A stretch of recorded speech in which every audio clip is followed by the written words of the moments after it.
Hi everyone, welcome back. Now we're going to work through this list of things that you need to know about sending emails so that you can send emails with confidence and not be that guy or that girl at the office. So let's first talk about something that seems like it should be self-evident, but it's not: how to address the email. And what I mean by this is, who do we send it to? And so the quick answer here is you send it to only the people that really need to know. Maybe you think your email is real important and you want to send it to everybody, including Bob in accounting. Do you think Bob really wants to get your email? No. Bob gets plenty of emails without yours and would probably appreciate you leaving him out of the loop if he doesn't actually need to know. Now, sometimes there's situations where you need to send it to one person but need to keep other people in the loop. That's what the CC, the carbon copy feature, is for. So you want to make it clear in the text of the message who the message is directed to, and then you would put them in the to field, and then you could send it to other people that just need to be kept in the loop by putting them in the carbon copy field. Now, if you're sending an email to a lot of people, so for example, you are a member of a club here on campus like Black and Bridal or whatnot, and you have to send an email, to all the members. A good way to do this is just to put all of their emails in the BCC field, which stands for blind carbon copy. And what that does is it prevents them from seeing, it prevents everybody from seeing all the emails that the message is sent to. So how sometimes when you get a message and it's been sent to 45 people and you have to scroll through all 45 email addresses before you can get to the message? That's because somebody didn't know how to use BCC. And not only is that annoying, but it also exposes your email to 45 people that you may not have wanted to know your email address. So use the BCC because what it does is it conceals your email address from everybody. I could send an email to 400 people, and if I put them all in the BCC, you wouldn't think that it came to anybody but you. That's what we're supposed to do here. All right, let's move on. One thing that you can do if you're ever sending to a large group is to maintain a group email list, like a listserv, and you can do this through the server, or you can do it within your own address book, whether you use Mail on Mac or you use Outlook on a PC.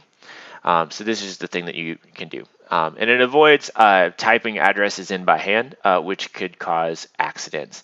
All right. So other things, whenever you forward a message, you want to make sure that you know that it's absolutely okay, that the sender wouldn't mind you forwarding that message. So imagine that I sent you a message and it was between you and I, and then you thought, oh man, maybe Jane would like to see this message as well. I'm going to forward it to her. And then in the message, I maybe said something that Jane didn't need to know, or was a secret from Jane, or maybe it even said something bad about Jane that you missed, So you just, before you forward, you need to stop and think, this message is between me and another person, and I need to make sure that it's okay before I share it with somebody that was outside of the original group talking. Hopefully that makes sense to you all.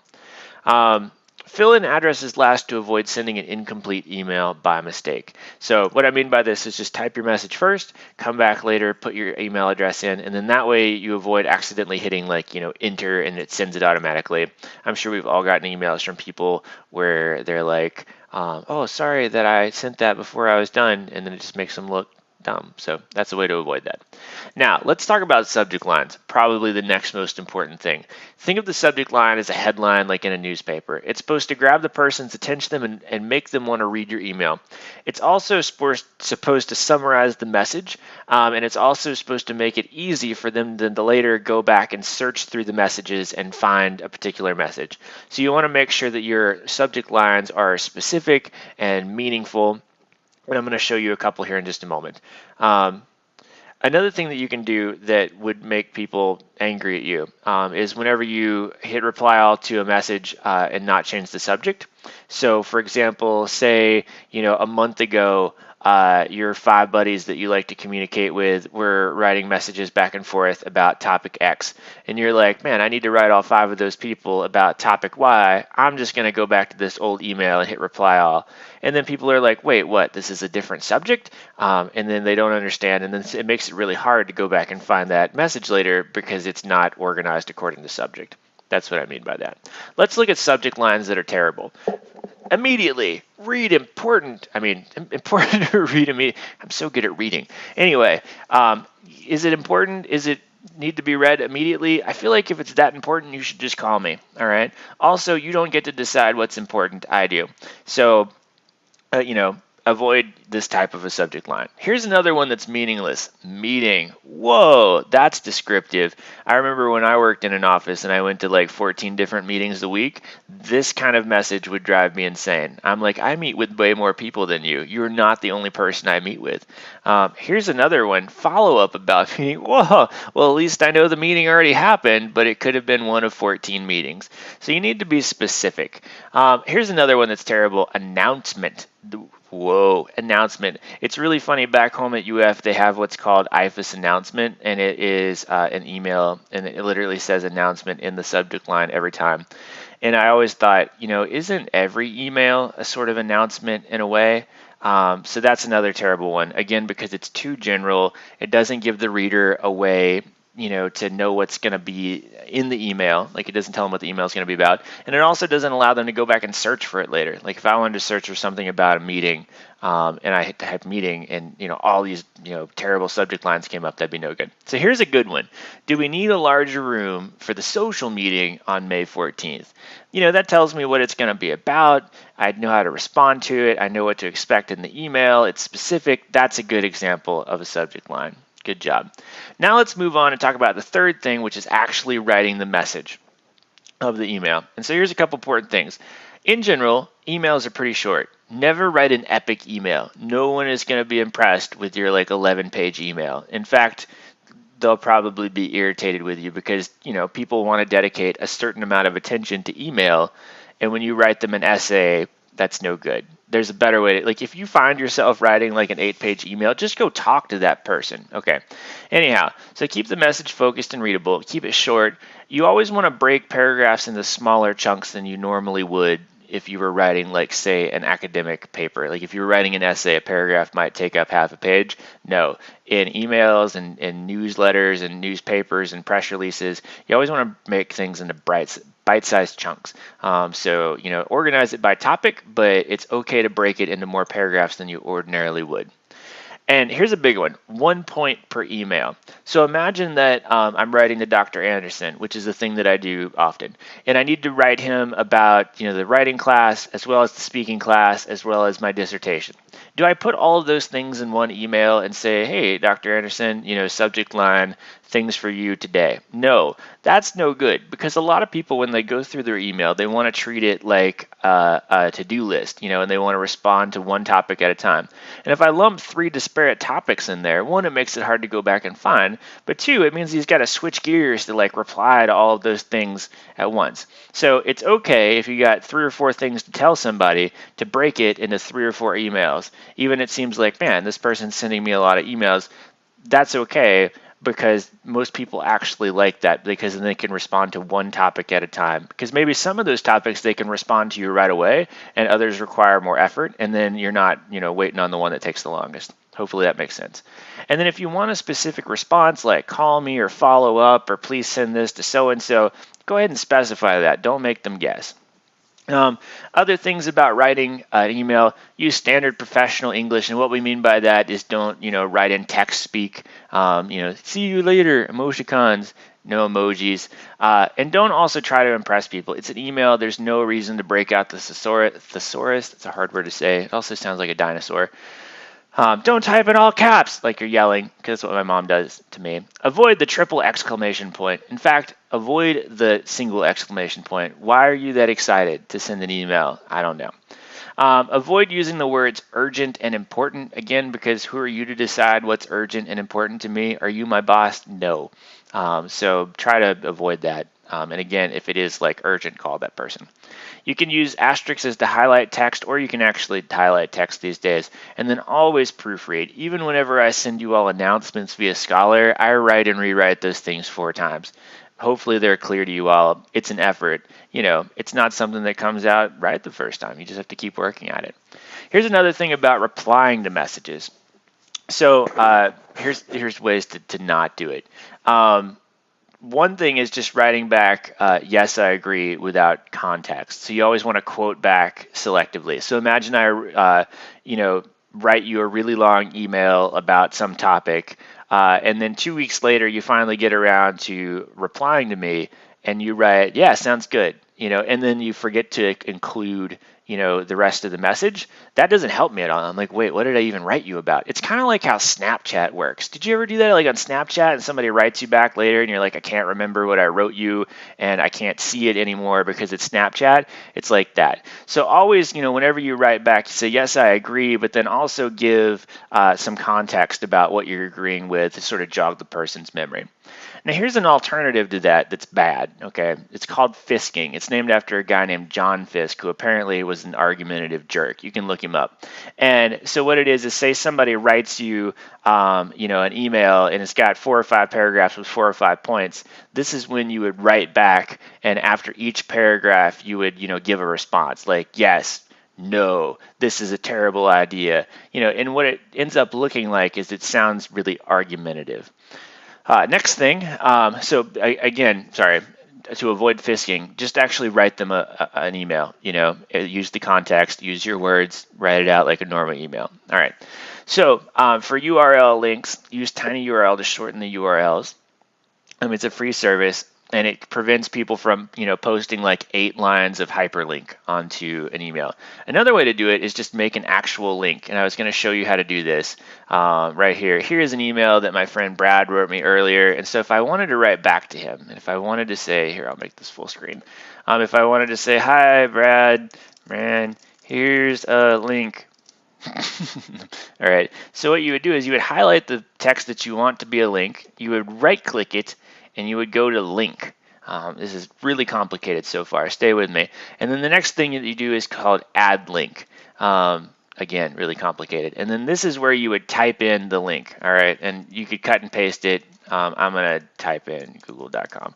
And then you hit OK. And then look at that. It makes a link. And then when you click on it, it takes you to the page. And then that's way prettier than cutting and pasting in, a ton of hypertext markup language, which is what HTML stands for. All right, let's go back to this thing. Boom. All right, let's move on. Whenever you're writing to somebody that doesn't know you, this is what we call a cold contact.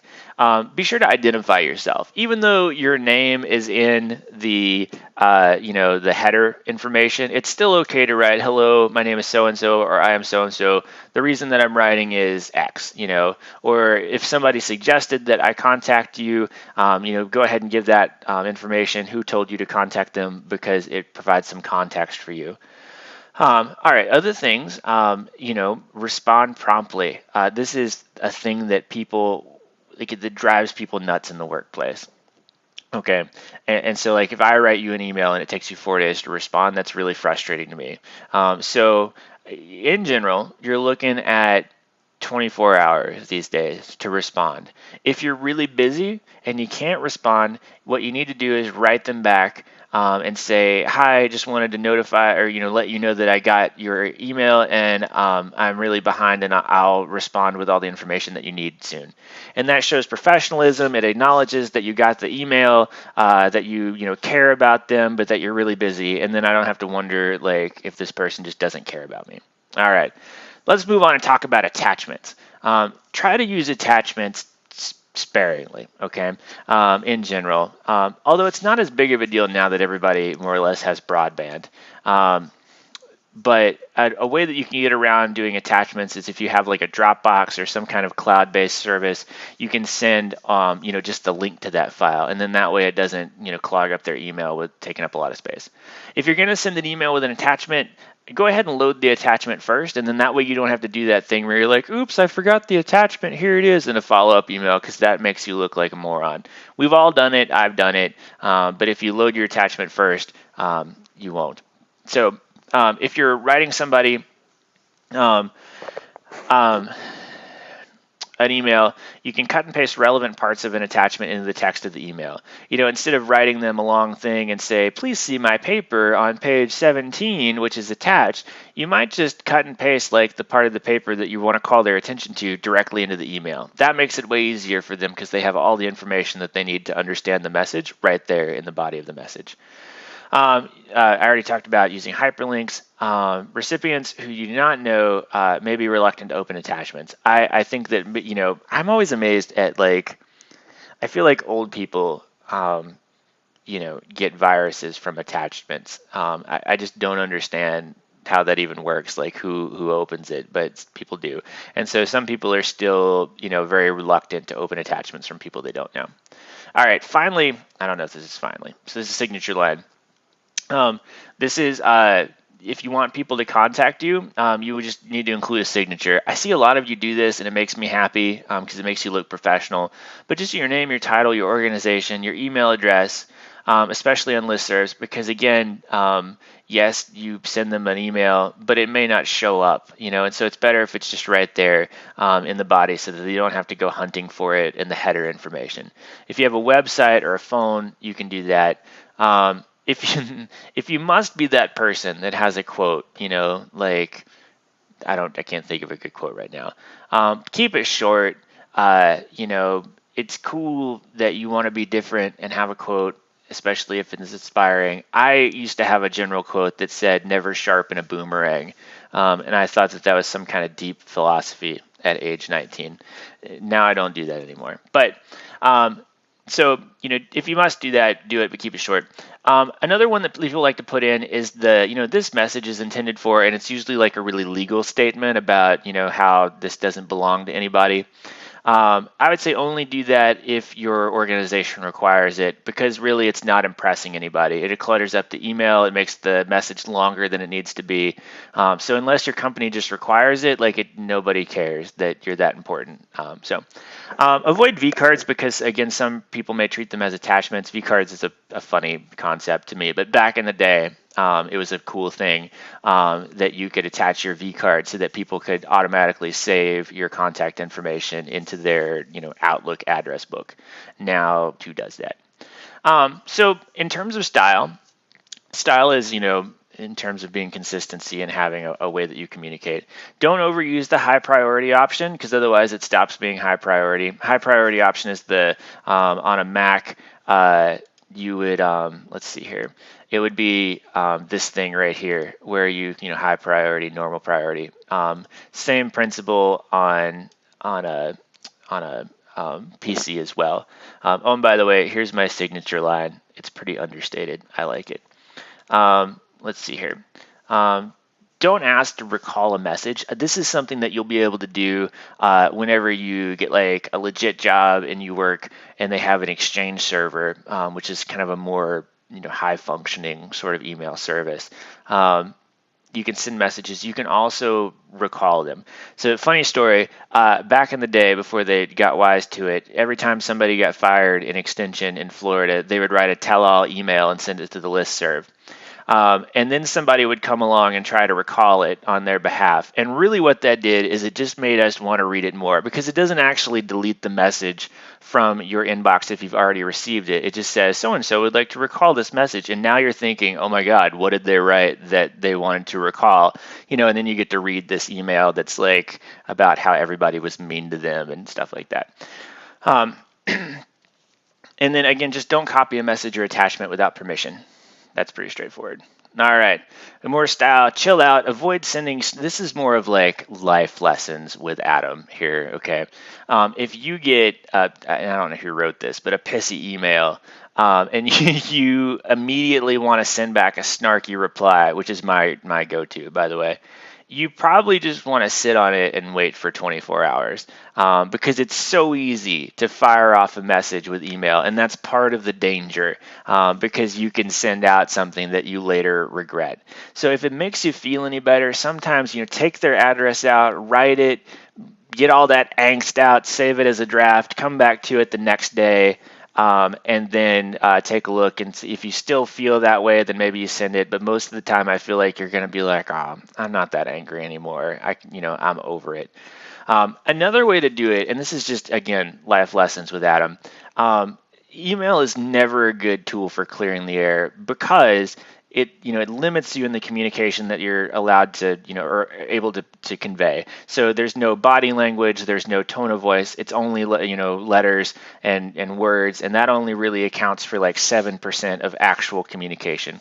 So if you're getting into kind of an argumentative, match or back and forth with somebody, just call them. Also, that way, if you get into a yelling match with them, there's no written record of it. Just FYI. And on that note, leave no record of sensitive or emotional responses. Again, email is forever. And here's a fascinating fact about email, children. Just so you're aware, if you work for a company and you have a company email, you do not own that email. Even if you use it every day, you send messages to people, maybe you even send messages to your family with it.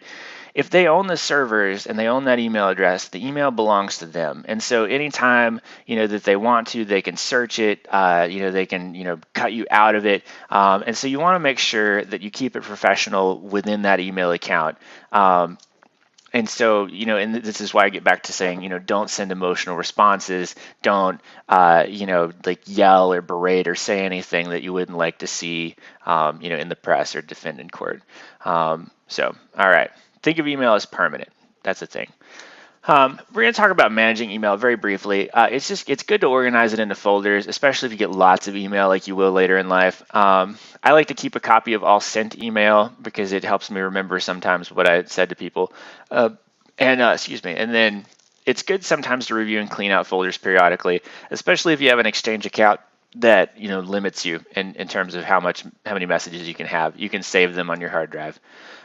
Printing email, this is a weird thing to me, but again, we talked about Joan in the last, my first secretary in the last lesson. Joan printed and filed in a binder every email she ever received, and when she retired, she had 25 binders of email, and I'm like, why? Why did she waste so many trees to do that? So that's a weird thing. I don't like to print email. So sometimes, say you've been traveling, and you get back and you have 112 messages. This is a thing that's happened to me, and one of the good things to do is just declare email bankruptcy, and it's sort of just send an email to everybody that wrote you and say, I've been traveling for a while, I'm really behind, just please be patient with me, I'm working through my email. So that's it. Here's another thing that you can do. Because email addresses are free, it's good to have one for your job at work, obviously, but also maybe in-house stuff, maybe family and friends. You can keep a different email address for that. If you're a member of clubs, hobby and interest clubs, you may keep a separate email for that. And then I like to keep a separate one for signing up for things online so that I don't get spam at the ones that I like to, actually read. So there's my references. Thank you all for listening to these tips with Adam. Hopefully it was helpful. And if you have any questions about anything in class, glad to answer it. Thanks so much.